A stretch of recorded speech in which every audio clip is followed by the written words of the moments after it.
Back now with Jason's Barn. Poor Jason, man, oh man, had a dose of the COVID, the Rona. Got him in Ohio, but he's back good now. Just waiting for a negative test to come back home. And when he does come back home, he'll have to quarantine for 2 weeks. So I told him, I said, you know, get an antibody test, get a COVID test, and tell them you're a cross-border worker. You have a burn on either side. He may get the exemption to come back. I mean, if Jason McGinnis is test negative and positive for antibodies, which we know he has because he had the virus, what the hell does he need to quarantine for?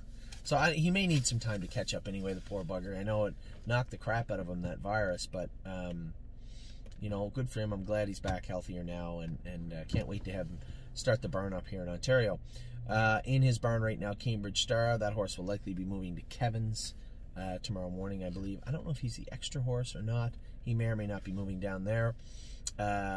Changing the guard is actually with Lauren Harmon right now in Ohio, but he'll likely be sold in the next day or so. We'll see what takes place there. Eternity Road was up to the vet the other day. We formulated a plan. We're going to continue as we go along with these stages, assess how that leg looks and how we can attack it.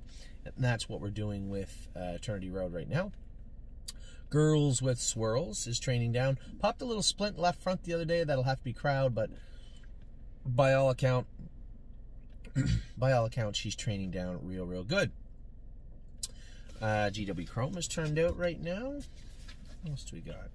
Globetrotting is in Indiana. I guess Irv has a small barn too. Geez, I missed that. Irv has two of the horses. He has Globetrotting and Spirit of Dio right now. So I'm going to put him on the small barn list. Irv Miller. So Globetrotting is in Indiana racing, hopefully racing in the Pegasus this coming weekend.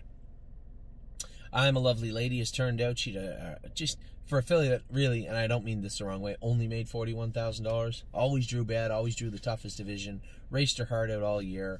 And if you'd have seen her on race day last week, you know what I'm talking about. This is one tough filly. Fox Valley Britska is now in Ontario starting to jog, and he'll be training at the end of the month. We'll get him back ready to race. Miss Meringue has turned out. She's going to get lots of time. I want to see this filly fill out nicely.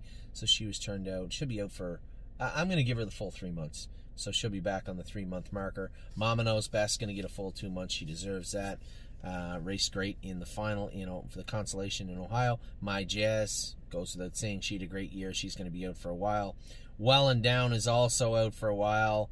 Going to let the big girl fill out. She was just starting to figure out racing as the year ended. 5th in 53, raced her heart out the last start. Had a pretty good season, really, all in all, for Well and Down. And then, yes, is qualified once, schooled once in 57. I'd like to see a 54, 55 qualifier under decent conditions next Friday. And then I'll ask James point blank, is he ready to go? If the answer is no, then he'll qualify one more time. So that's Jason's barn. You know, I'm very, as I said, very happy that Jason's getting back on his feet.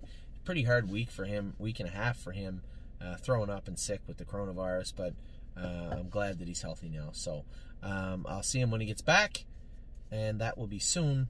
Be back in a minute with Mario and Tim's barn.